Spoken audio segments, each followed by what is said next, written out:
You're listening to the Weekend Sport Podcast with Jason Pine from News Talk ZB. Long-standing first-class refereeing record is to be broken this afternoon. Ben O'Keefe is in charge of the NPC rugby match between counties Manukau and Waikato in Pukekohe, kicking off around 4:30. It'll be Ben O'Keefe's 222nd top-level 15s game, passing Paddy O'Brien's 221. That record has stood since 2005. Ben O'Keefe joins us on the way to the game, I think. Congrats on the milestone, Ben. Can you remember game number one? 222 this afternoon. Can you remember game number one?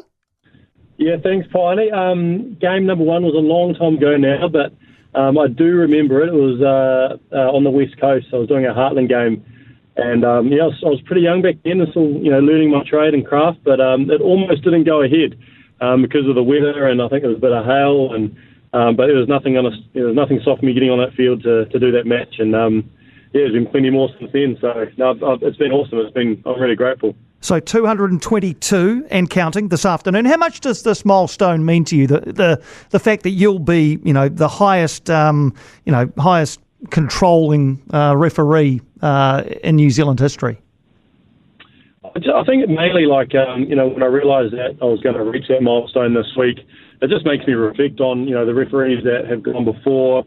Obviously, Paddy O'Brien, massive, and was a big part of me when I started young. Himself, Colin Hawke, and I've had a lot of not just referees who have coached me or who I've been working with, people that have just really assisted me throughout the game the whole time. So it sort of made me just reflect on all the help that I've got along the way, because it's been a big part of my life, being part of games, and I absolutely love it. And to get to 222, I sort of feel like there's a bit of a responsibility to keep going and do even better job for the next 222 if I can. Brilliant, great stuff. What is behind your longevity at the very top level, do you think? Look, I've had a lot of good support while I've been refereeing, but I do think that I'm a bit of I'm a student of the game. I absolutely love rugby, and I'm always trying to work on the things that I can get better after every single game. I'm reviewing them, I'm really diligent about how I watch my games afterwards and then what I do during the week to get better. So I feel like I've been able to just grow after each game to do that, and that's what I always tell other referees when they're refereeing games is, you've always got to learn. There's always something you can take out of a match that can make you better for the next game that you do. So I feel like that's probably been a big part of it, and something that I'll continue with on my journey. When you're doing a review, what is it that you're watching for? A lot of it, there's a lot of detail just around the decisions that I make. Were they correct? Were they clear and obvious? What decisions did I miss? And then things like, how was my positioning in the game? Could I be better the way that I communicate with players?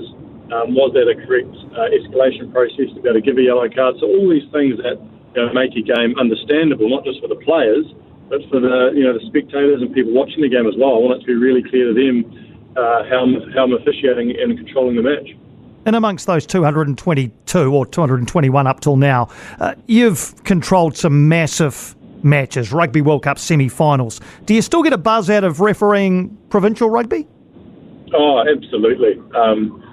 Tingles sort of go down my spine now just thinking about, the games that we've got coming up. That, even just heading down to Pukekohe, I almost feel like it, even though I've done some massive games like Lions Series and Rugby World Cups, you feel more pressure, doing NPC provincial games, doing Super Rugby games, because, there's an expectation that you do a really, really good job. And I love that. I also love the environment of going in and, I'll have some young assistant referees, some new TMOs that I can work with, but also just the environment around, there's normally a little bit of an aftermatch of the NPC game too. So those types of things I do find more pressured because I want to do a really good job, but I also love the environment around how everyone can just enjoy it after the game as well. How much responsibility, Ben, do you feel for nurturing the next wave? You talked about some young officials there. Is that a responsibility that you take seriously? Yeah, big time. I reckon that's one of the biggest things that I'm sort of running towards now. It's a responsibility that I want. And, the game is trying to work itself out of a hole internationally, also regionally as well, where we're trying to get people to love the sport. And I think a small part of that is the referees and how we manage games, referee games, and allow people to understand the decisions that we're making. So I feel a bit of responsibility to help that drive, to improve the game. And and also like I want to be a leader and show the next generation of young men and women referees, hopefully how to do it my way, and then hopefully they can get better than me and go on to the international stage and just be absolutely fantastic, which is where we're at the moment. We've got some really really promising and really awesome referees at that level, and I hope that we get many more, and they can sort of surpass me and then lead the way after I'm done. Well, you take the record from Paddy O'Brien. You mentioned him before, but can you just give us a bit of an insight into the assistance he's given you and the trail that he blazed for referees? Well, he was one of the first ever professional referees. Him along with Colin Hawke showed that it could be, the job can be, or firstly a full-time professional role, and that it can be a job that is taken very seriously, and that to be able to have longevity, you have to work hard. Not just on the field, how you move. Like, he was a very physically active referee. He was really, really fast. The way that he managed players, was something that when we were younger, we always sort of aspired to. Like, we would take parts of what Paddy did, parts of what Colin Hawke did, parts of what guys like Chris Pollock, Bryce Lawrence, Glenn Jackson did, and we'd try and mould the best of that into how we refereed. So, all those referees that have gone before me, I've watched them, and I've studied them and taken a piece of what they do really well and tried to include it in the game that how I referee. How much has the officiating of the game changed during these 221 games?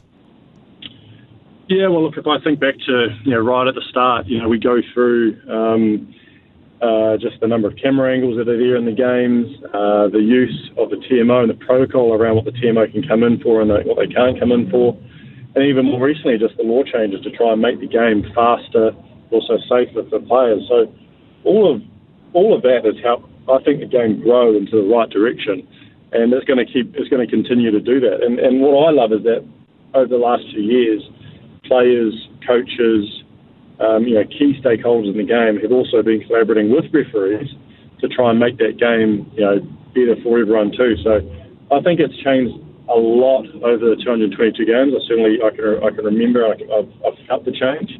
I feel like it's gone in the right direction. So, it's exciting to still be a part of it, because I think we can actually go a lot further in making a game that we love, more enjoyable for other parts of the world as well. So I think it's pretty exciting. Can you still watch a game of rugby as a fan without refereeing it from the stand or from your couch? Oh no, I think I was five games in, and that kind of stopped for me, unfortunately. And I feel sorry for any close friends and family as well, because I think they sort of fixed on watching the referee too now. But me, I'm always sort of watching a game, and even though I can really enjoy watching the All Blacks as a fan, I'm definitely looking at where the referee's positioned and the decisions that they make, and the replays that come on the big screen as well. So I enjoy it, but it's a fascinating part of the game when I'm sort of sitting in the stands or I'm sitting on the couch watching a game of rugby. I can get a bit loud, I think. I don't believe that. I don't believe that for a second. So 222 this afternoon. What do you reckon the final number will be?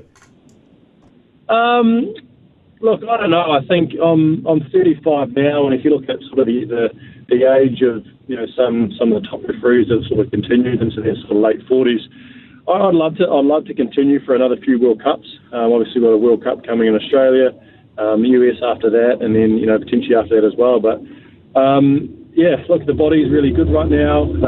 I feel like I'm really contributing well to the game, really well as well. So. And also, I feel like there's still a lot of stuff that I can learn and get better at. So, look, I hope the runway's quite long. I'm keen to stay part of the game, because it's an absolute privilege to be able to run on any sort of field. Not just around the world, but especially in New Zealand. Right from Super Rugby, NPC, even to club rugby. It's awesome. So yeah, look, I'm hoping it's a long one, but. If it's not, because we've got a lot of young referees coming up, and if they take over me, then that's fine as well. I would have left it in a good place. Yeah, well, I'm sure there's a bit to come. Enjoy number 222 this afternoon, Ben. Thanks for chatting, and we'll catch up again soon. Cheers, Piney. Thank you. No, thank you, mate. That is Ben O'Keefe on his way to referee his 222nd first-class game of 15s, passing Paddy O'Brien's 221, that record dating back to 2005. For more from Weekend Sport with Jason Pine, listen live to News Talk ZB weekends from midday, or follow the podcast on iHeartRadio.